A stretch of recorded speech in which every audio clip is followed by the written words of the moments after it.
there, this is Patricia from patriciafenty.com, and today I'm going to demonstrate how to use a hand steamer. Someone requested if I could do a tutorial on that.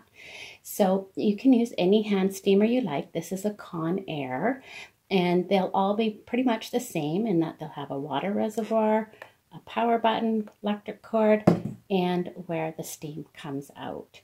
So all you do is you fill your reservoir, and I always recommend using either distilled water or filtered water. You don't want to use tap water because the minerals can clog things up in the steamer. And so then you just turn your steamer on. And then I always do steaming on a foam board. I put my, I pin my motifs on there, and depending on the size of the motif will dictate how many pins. This one I maybe should have done pins there as well, but whatever size motif you have will dictate how many pins you use. And I just use a regular basic piece of foam, you know, nothing special. And once you have the motifs pinned on there and you've started your steamer, the reservoir will start to heat up and you'll start to produce some steam. Now, I always steam with the board facing up like this, because if you try to steam down like this, first of all, the steam doesn't go down onto the fabric, and secondly, big drops of hot water can plop out, and if you have wool or cotton, it might even damage the fabric.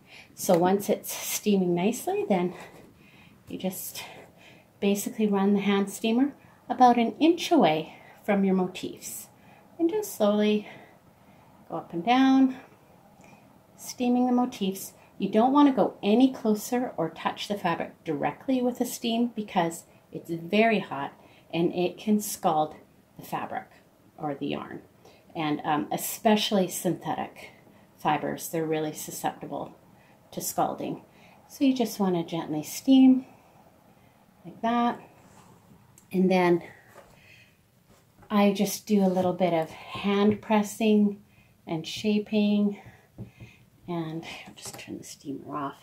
You might hear that bubbling in the background, and just give it some nice little shaping like that. And at this point, once I hand shape them, I will lay the board down and just let the motifs dry. And if you like, you can repeat the process, and it's as easy as that. Now, I don't know if people use hand steamers on those block boards that you can put the pins in, and I don't have those, so I don't know how that would work, so I have no comment on that. But this is the way I do it, always using a foam board. Just pin the motifs in shape, run the hand steamer over, and making sure to keep it about an inch away. And it's as easy as that. So I hope you enjoy this tutorial. Please give it a thumbs up and subscribe to my YouTube channel. We'll see you next time.